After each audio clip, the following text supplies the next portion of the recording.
had been showing everybody the beauty to the death of our planet. Your planet is dying. Well, most of you know, most of you, that is, who have been following what we do on this program. In fact, even what the mainstream media, when they're willing to report it, have said, you know damn well in your heart that what he just told you is the truth.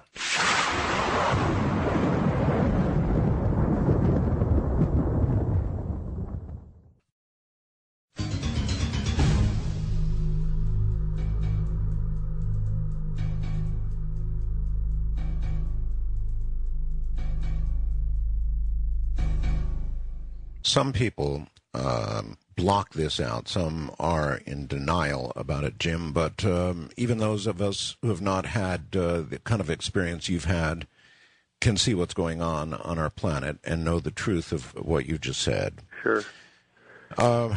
Listen, so many things I want to get to. For example, I'm being pummeled. I have a little computer in front of me with my own little screen, and they get to ask me questions. They want to know, we certainly described the Greys in quite a bit of detail. I'd like to do the reptilians, if we could, the same way. As much as you can tell me about the physical characteristics, differences, tell me about the reptilians. Yeah, there's different species of them. And there's one type that are just huge. They're 9, 10 feet tall. Oh. They look like monster linebackers. Huge, thick necks. You are a football fan. Yeah. Scales. American, red, white, and blue.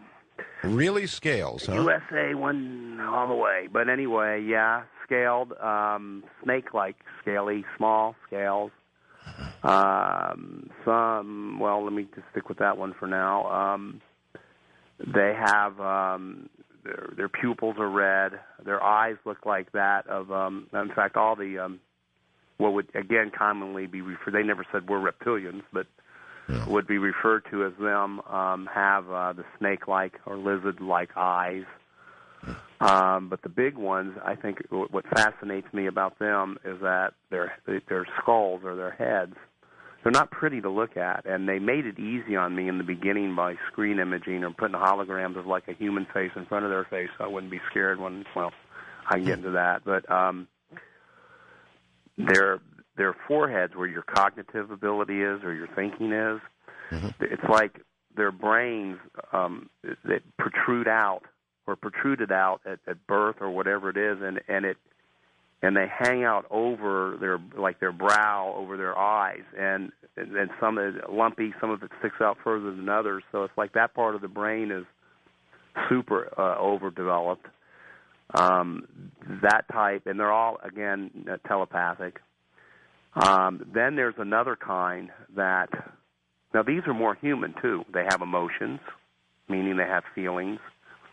They communicate slowly, which I can get into that in a little bit, but I'm describing them. Again, my experiences with them are 3, 5, 8%, somewhere in that nature over the last 20 or 18 years. That kind of ladder, for all I know, they're in control. I don't know, because it was like the Greys brought me to the point of a more normal interaction, and then they started coming into the picture in the latter years.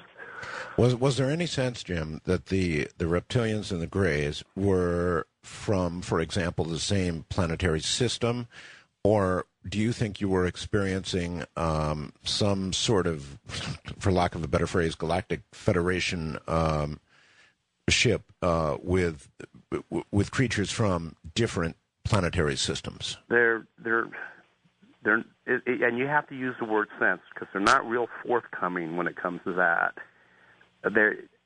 I'm more inclined to believe that they're interdimensional, but that they can be in one dimension. They can be like 60 or 70% in one dimension and 30 or 40% in our dimension to do the work.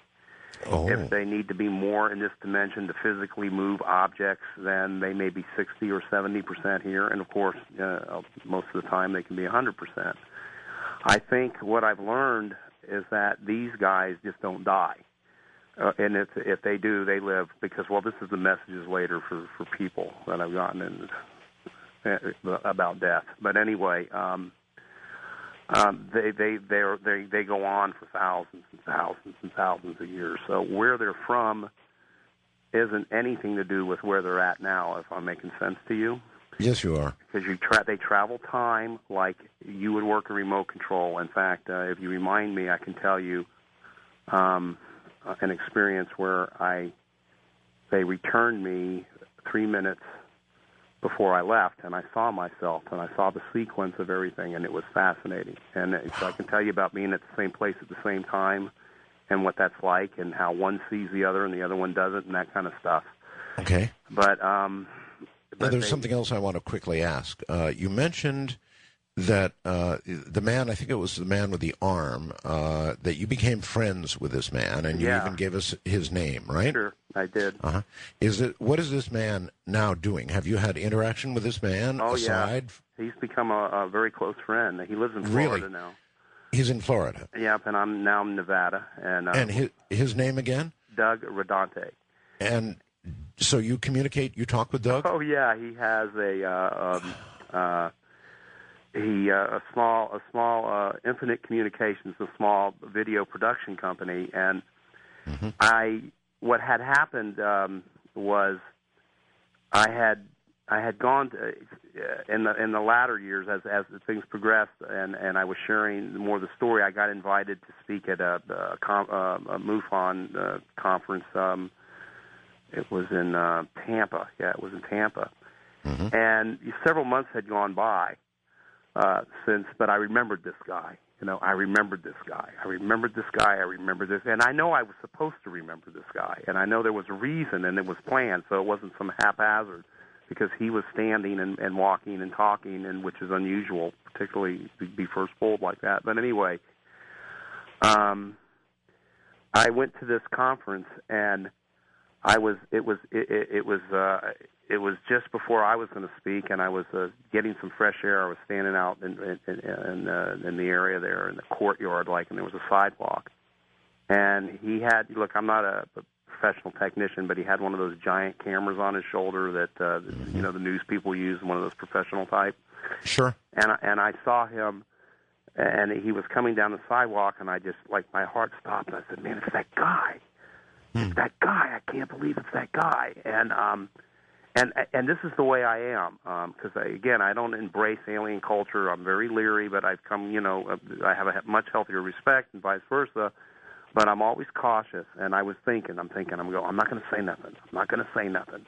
I'm going to see if he says anything. And he came walking by the sidewalk. He took a glance at me. He kept going, and he had this giant thing on his shoulder, and then he stops. And when he stopped, he's like wobbling back and forth because he had this piece of equipment. And he turns around, and then he came over to me. He goes, "Do I know you?" And I said, "No, I don't think so." I let this go on for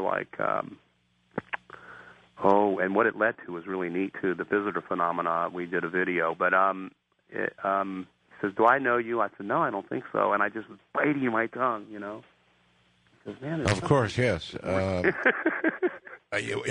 Let me jump ahead. Is Doug Rodante, is that correct? Yes, sir. Is Doug willing to back up your story? Sure.